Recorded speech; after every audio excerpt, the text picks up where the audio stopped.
Hello प्यारे बच्चों, मैं विनीत सर आपका आपके बीआईटी पूर्वांचल परिवार में स्वागत करता हूं। आप लोग अच्छे होंगे, मस्त होंगे, उम्मीद करता हूं। आज हम आप लोगों के सामने फिर से इतिहास के नए एमसीक्यू को लेकर आया हूं, जिससे आपको आगामी परीक्षाओं में बहुत ज़्यादा मदद मिलने वाली है। कम समय में ज़्यादा से ज़्यादा सरल क्वेश्चंस, आसान क्वेश्चंस बनाना और उसको याद करना, यह आपको इन सारे क्वेश्चनों से प्राप्त हो जाएगा, जो कि बार बार आगामी परीक्षाओं में पूछता है और पीछे जो परीक्षाएं बीत चुकी है उसमें भी पूछे गए ये सारे प्रश्न हैं। उम्मीद है कि आपको आ रहे होंगे, और नहीं आ रहे हैं तो इस वीडियो को देखने के बाद यह 10 क्वेश्चंस पूरे के पूरे आपके दिमाग में बैठ जाएंगे। फिर यह बोलने वाले क्वेश्चंस आपको नहीं है। आइए हम लोग क्वेश्चन की तरफ आगे बढ़ते हैं। देखिए, पहला क्वेश्चन आपके स्क्रीन पे शो किया जा रहा है।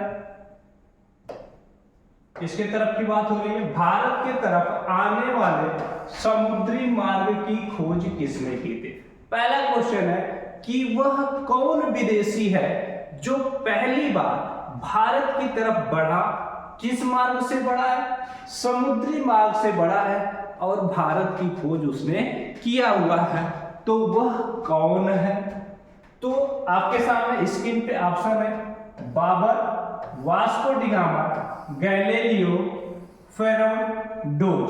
अब इन चार ऑप्शन में से एक ऑप्शन स्क्रीन पे आपका सही है और इस पे बताना है कि भारत की तरफ आने वाले समुद्री मार्ग की खोज किसने किया था। तो सर्वप्रथम समुद्री मार्ग की खोज किसने किया था? Vasco da gamma. इसे भारत की खोज करने वाला व्यक्ति माना जाता है कि यह वह नाविक है। और 4 नाव के बेड़े के साथ, 4 नाव के बेड़े के साथ वह क्या हुआ था? वास्को डी गामा कहां से निकला था? पुर्तगाल देश से निकला था, यूरोपीय कंट्रियों से आया हुआ था, ठीक है। और इसने पुर्तगाल, वास्को डी गामा कहां का है? पुर्तगाल का। 4 नाव के बेड़े के साथ क्या निकला था? खोज करने निकला हुआ था। और वह कहां पहुंचता है? समुद्री मार्ग से कहां पहुंच जाता है? भारत पहुंच जाता है। इसलिए पुर्तगाली नाविक वास्को डी गामा को भारत का खोजकर्ता माना जाता है कि इसने भारत की क्या किया है? खोज किया, ठीक है। अब आगे, अब वास्को डी गामा जब भारत में आया तो सबसे पहले किस समुद्री मार्ग पे वह रुका था? तो वास्को डी गामा उस समय तत्कालीन जो शासक थे, तत्कालीन शासक उस समय कौन थे वहां के? जमोरीन।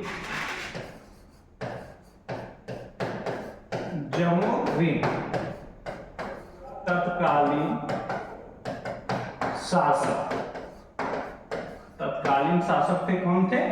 जमोरीन। इनके शासनकाल में यह कहां उतरा था वास्को डी गामा? कालीकट तट पर यह क्या किया था? रुका हुआ। कालीकट तट पे यह क्या हुआ? उतरा, ठीक है। तो तत्कालीन शासक जमोरीन के शासनकाल में कालीकट के तट पे कौन उतरता है? वास्को डी गामा उतरता है, जिसे क्या माना जाता है? भारत का खोजकर्ता माना जाता है, ठीक है। अब ये भारत के जो पश्चिमी तट पर भारत का कौन सा यह तट माना जाता है? कालीकट भारत का पश्चिमी तट माना जाता है, ठीक है। किस तट पे उतरा? भारत के पश्चिमी तट, जिसका नाम क्या है? कालीकट तट पे यह उतरता है, ठीक है। आगे क्वेश्चन की तरफ हम बढ़ेंगे, अगले क्वेश्चन की तरफ।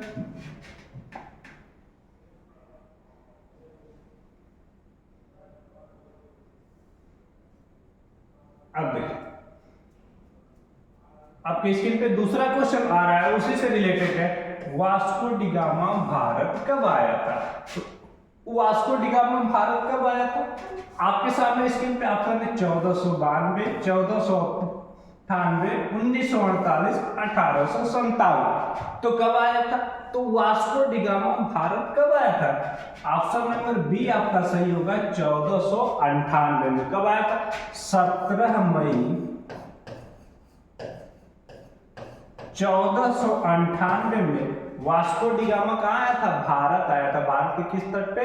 काली तट पे आया हुआ था। ठीक है, काली तट बंदरगाह पे वह पहुंचा था। कब पहुंचा था? 17 मई 1498 में। या से क्लियर हुआ आपको? दो क्वेश्चंस आपको याद हो गए होंगे कि पुर्तगाली नाविक वास्को डिगामा ने क्या किया था? भारत की खोज किया था और 17 मई 1498 में वह काली तट पे क्या हुआ? काली तट पे वह उस बंदरगाह पे उतरता है। ठीक है, जहां से दो चीजें क्लियर। अगर वही पूछ दे कि वास्को डिगामा अपने देश वापस कब लौटा, वास्को डिगामा अपने देश वापस कब लौटा, वापस कब लौटा। यदि यह क्वेश्चन पुट अप होता है तो 1498 में वो आया था, 17 मई 1498 में, और 1499 में वह क्या हुआ? वापस अपने देश लौट जाता है। कौन लौट जाता है? वास्को डिगामा लौट जाता है। क्लियर हुआ? चलिए आगे की तरफ हम बढ़ते हैं, अगले क्वेश्चन की तरफ। छोटे छोटे क्वेश्चंस लिए जा रहे हैं। डेली आपको इस तरह के इतिहास के एमसीक्यू दिए जाएंगे आगामी परीक्षाओं को देखते हुए। पुलिस को, एसआई को, इन सारे परीक्षाओं में यदि इतिहास से क्वेश्चंस उठाता है तो वहां से यह सारे क्वेश्चंस क्या हो जाए? आपके छोटे छोटे क्लियर हो जाए। आगे आइए अगले क्वेश्चन पे देखिए, भारत आने वाले प्रथम यूरोपियन थे, मतलब यूरोप देश से भारत सबसे पहले कौन आए? कौन आए? ब्रिटिश आए कि डच आए कि फ्रांसीसी आए कि पुर्तगाली आए? सबसे पहले भारत में कौन आया? तो अभी अभी आपको चर्चा की गई थी कि भारत की खोज किसने किया था 1498 में? वास्को डिगामा ने। और वास्को डिगामा कहां का नाविक था? पुर्तगाल का नाविक था। तो सबसे पहले यदि पूछ दे कि भारत आने वाले प्रथम यूरोपियन कौन थे, तो कौन थे? पुर्तगाली थे। ठीक है, तो हमारा ऑप्शन नंबर डी सही होगा कि भारत सबसे पहले कौन आए थे? तो पुर्तगाली आए थे। ठीक है, क्लियर हुआ? यहां से अगले क्वेश्चन की तरफ हम लोग बढ़ेंगे।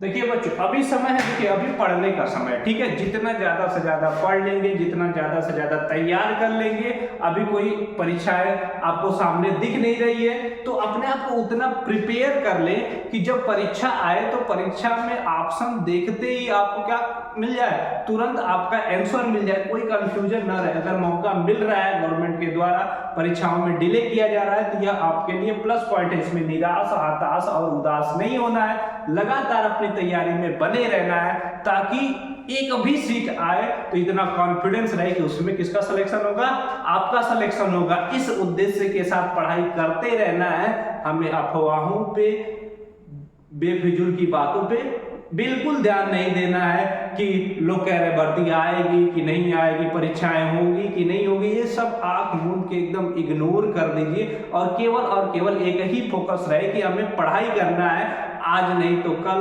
1 महीने, 2 महीने, साल भर, 6 महीने में भर्तियां जरूर आएगी।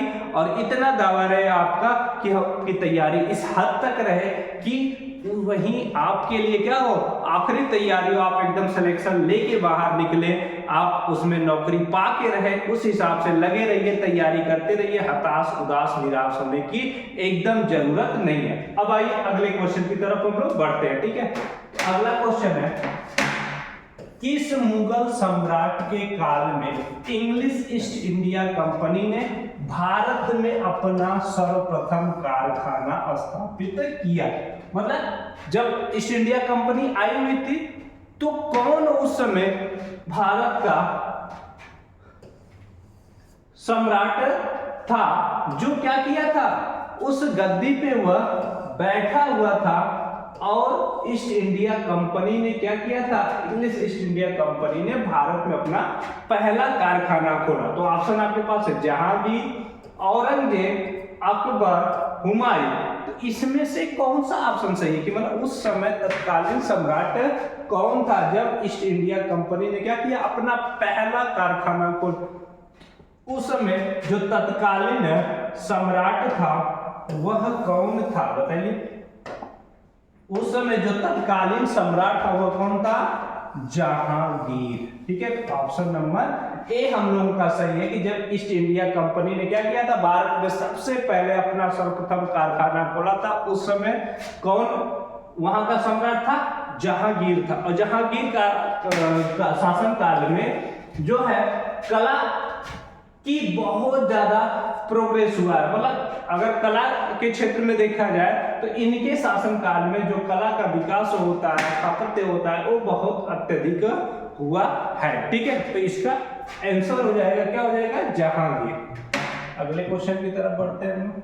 ईस्ट इंडिया कंपनी के निर्माण के समय इंग्लैंड का शासक कौन था। ठीक है, इंग्लैंड का शासक कौन था, यहाँ पे छोटा सा रहेगा। ठीक है, इंग्लैंड का शासक कौन था जब ईस्ट इंडिया कंपनी का निर्माण हुआ। और ईस्ट इंडिया कंपनी का निर्माण क्यों हुआ, वहां के जो तत्कालीन वहां के ईस्ट इंडिया कंपनी के इंग्लैंड की जो तत्कालीन सम्राट या रानी कह सकते हैं, तो वह उनका क्या उद्देश्य था कि एक ऐसी कंपनी का निर्माण किया जाए जो संपूर्ण विश्व में क्या हो, फैल जाए और हर देश में जा जाके वह क्या करे, अपने प्रशासन का, शासन का स्थापना करे, कंपनियों का स्थापना करे और पूरा देश का क्या हो, पूर्ण विकास हो। तो जब देश क्या करेगा, दूसरे जगह जाएगा, व्यापार करेगा, वहां से चीजों को खरीदना, बेचना, ये सारी चीजें होंगी, तो क्या किया जाएगा, देश को प्रॉफिट होगा, लाभ होगा। ईस्ट इंडिया कंपनी का निर्माण उस समय इंग्लैंड का जो शासक था वह कौन था, बताइएगा। एलिजाबेथ प्रथम थी, चार्ल्स प्रथम, जेम्स द्वितीय। तो उस समय तत्कालीन वहां का जो शासन था, शासन सत्ता थी, वह किसके हाथ में थी, एलिजाबेथ प्रथम के हाथ में थी। तो ऑप्शन नंबर ए हम लोगों का सही होगा। इनका उद्देश्य क्या था कि ईस्ट इंडिया कंपनी पूरे विश्व में फैल जाए और हर देश में जाके वह क्या करे, अपने कंपनी का स्थापना करे और व्यापार करे और वहां से क्या करे, हमारी शासन शक्ति को, हमारी सत्ता के विकास में, हमारी सत्ता की शक्ति को बढ़ाने में क्या करे, हमारी मदद करे। यह इनका उद्देश्य था। ठीक है, आइए अगले क्वेश्चन की तरफ बढ़ते हैं हम लोग। देखिए अब ईस्ट इंडिया कंपनी आई हुई तो भारत में, तो ईस्ट इंडिया कंपनी का गठन किस वर्ष हुआ था, कहां की बात चल रही है, भारत की, कि भारत में ईस्ट इंडिया कंपनी का गठन किस वर्ष में हुआ था। तो भारत में ईस्ट इंडिया कंपनी का गठन किस वर्ष में हुआ था, 1664, 1632, 1600, 1608। तो भारत में ईस्ट इंडिया कंपनी का गठन किस वर्ष में हुआ था, 1600 ईस्वी में हुआ था। तो हम लोग का ऑप्शन नंबर जो सी है वह क्या है, सही है। ठीक है, ऑप्शन नंबर सी। अब अगले क्वेश्चन की तरफ बढ़ते हैं। देखिए ये अगला क्वेश्चन आपके स्क्रीन पे आ गया है, इसको बताइएगा। अंग्रेजों ने अपना पहला व्यापारिक केंद्र कहां स्थापित किया। मतलब सबसे पहले जब अंग्रेज भारत में आए तो उन्होंने क्या किया, अपना व्यापारिक केंद्र स्थापित किया। तो जो पहला व्यापारिक केंद्र था अंग्रेजों का, वह कहां उन्होंने स्थापित किया। तो देखिए अंग्रेजों ने अपना पहला व्यापारिक केंद्र कहां स्थापित किया। ऑप्शन है आपके सामने, सूरत, कोलकाता, मुंबई, कर्नाटक। ठीक है, चार ऑप्शन आपके सामने स्क्रीन पे है, सूरत, कोलकाता, मुंबई और कर्नाटक। तो इसमें से आप सोचिएगा कौन सा ऑप्शन सही है। तो कौन सा सही है आपका, ऑप्शन नंबर कौन सा, ए। कौन सा, ए। ए में क्या है, सूरत। मतलब अंग्रेजों ने अपना पहला व्यापारिक केंद्र कहाँ पे स्थापित किया? कौन सी बात हो रही है? पहले की बात हो रही है, तो कहाँ पे स्थापित किया? सूरत में स्थापित किया। ठीक है, तो क्लियर हुआ आपको कि कहाँ पे स्थापित किया अंग्रेजों ने अपना पहला व्यापारिक केंद्र? सूरत में स्थापित किया। ठीक है, आगे क्वेश्चन की तरफ पढ़ेंगे हम लोग। देखिए अगला क्वेश्चन देखिए, उम्मीद है कि आपको सारे क्वेश्चंस हमारे साथ ही क्या हो रहे होंगे, स्क्रीन पे दिखाते उसको बताते इतने टाइम में आपको याद हो जाएंगे। बोलने का कोई चांस ही नहीं है, एकदम सरल भाषा में आपके लैंग्वेज में आपको समझाया जा रहा है, ताकि आप क्या करें, इसको एकदम दिमाग में बैठा ले। और ऐसे डेली एक एक दिन करके या डेली मैं क्या करूंगा, क्वेश्चंस को आपके सामने स्क्रीन पे लाता रहूंगा, आपको प्रोवाइड कराता रहूंगा, ताकि इतिहास से जो भी पेपर में आगामी परीक्षाओं में जो भी क्वेश्चंस आने वाले हैं हिस्ट्री से, वह आपके सामने रहे और आपको कोई कंफ्यूजन न रहे, उसको आसानी से कम समय में ज्यादा से ज्यादा क्वेश्चन जान सके, सीख सके। ठीक है, तो अगला क्वेश्चन देखिए, किसके साथ भारत में ब्रिटिश की फ्रांसीसी चुनौती का अंत हुआ? मतलब वह कौन सा युद्ध था जिसके साथ फ्रांसीसी, ब्रिटिश और फ्रांसीसी दोनों में देखिए इनमें चुनौतियां चल रही थी। यह क्या चुनौतियां चल रही थी? ब्रिटिश चाहते थे कि फ्रांसीसी न रहे और फ्रांसीसी चाहते थे कि ब्रिटिश न रहे। अब दोनों आपस में क्या करते हैं? भिड़ जाते हैं, युद्ध कर लेते हैं। जब दो लोगों में क्या होता है? वाद विवाद बढ़ता है तो क्या होते हैं? युद्ध होते हैं। और युद्ध होते हैं तो परिणाम क्या निकलता है? एक हारेगा और एक जीतेगा। जो हारेगा उसका नुकसान होगा और जो जीतेगा उसका स्थापित्व होगा, उसका साम्राज्य स्थापित होगा। ठीक है, तो इसमें वह कौन सा युद्ध है? भारत में युद्ध कहां था? भारत में था, लेकिन भारतीयों के बीच नहीं था। किसके किसके बीच था? ब्रिटिश के और फ्रांसीसी के बीच था। दोनों के अहम की चुनौती थी कि मैं रहूंगा, मैं रहूंगा। इसमें रहता कौन सा युद्ध हुआ? प्लासी का युद्ध हुआ, बक्सर का युद्ध हुआ, वांडीवास का युद्ध हुआ, श्री रंगपट्टनम का युद्ध। वह कौन सा युद्ध है जिसमें इन दोनों के बीच, किसके किसके बीच? फ्रांसीसी और ब्रिटिश के बीच क्या होते हैं? संघर्ष होते हैं। इनके बीच किस युद्ध में होते हैं? प्लासी के युद्ध में, बक्सर के युद्ध में, वांडीवास के युद्ध में, श्रीरंगपट्टनम के युद्ध में। तो किस युद्ध में? तो किस युद्ध में होते? अंग्रेजों और फ्रांसीसियों में संघर्ष किस युद्ध में होता है? वांडीवास के युद्ध में होता है। किस युद्ध में होता है? वांडीवास। अब इसमें क्या किया अंग्रेजों ने? फ्रांसीसियों को पूरी तरह से किस युद्ध में हराया? वांडीवास के युद्ध में हराया। किस सन में वांडीवास के युद्ध हुआ? 1760 में। किस सन में? 1760 में क्या हुआ था? नहीं, 1760 के में काल की बात करें, 1760 में वांडीवास के युद्ध में अंग्रेजों ने, ब्रिटिशों ने फ्रांसीसियों को पूरी तरह से क्या किया? पूरी तरह से भारत से भगा दिया।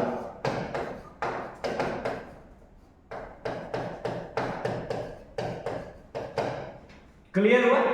तो भारत में ब्रिटिश और फ्रांसीसी के बीच जो चुनौती चल रही थी, आम का अंत चल रहा था, तो वांडीवास के युद्ध में 1760 में वांडीवास के युद्ध में पूरी तरह से भारत से अंग्रेजों ने क्या किया? फ्रांसीसियों को खदेड़ दिया, भगा दिया। ठीक है, इनका काम तमाम कर दिया। अब ये नहीं रहे। 1760 के बाद फ्रांसीसी भारत से गायब हो गए। ठीक है, अब किसका स्थापित चलने लगा?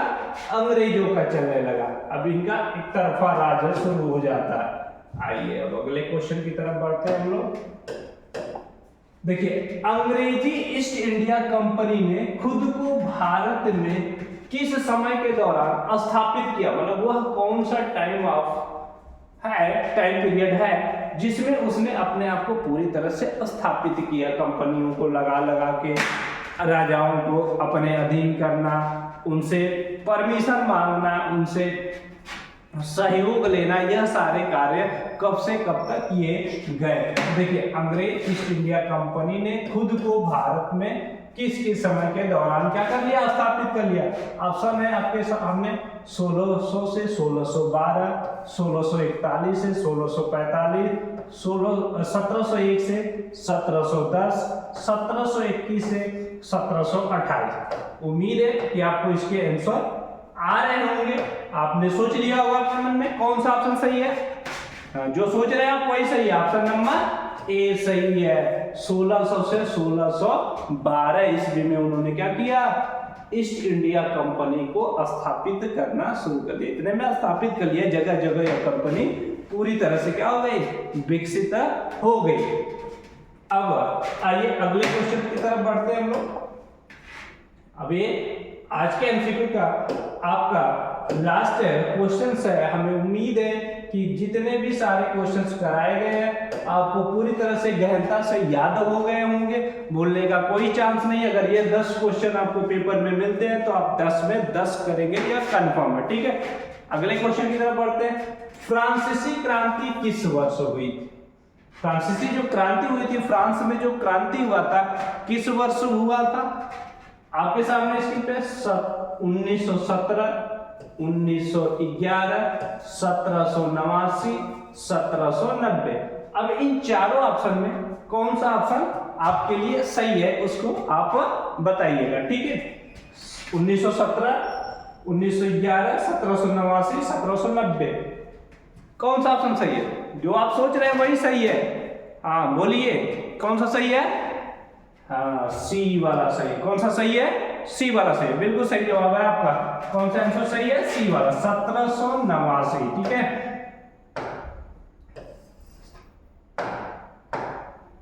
1789, ठीक है।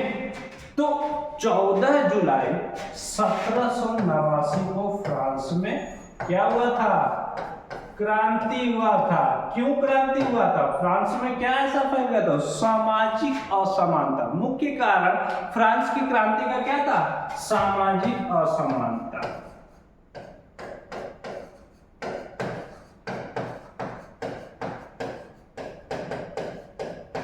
सामाजिक असमानता यह मुख्य कारण था।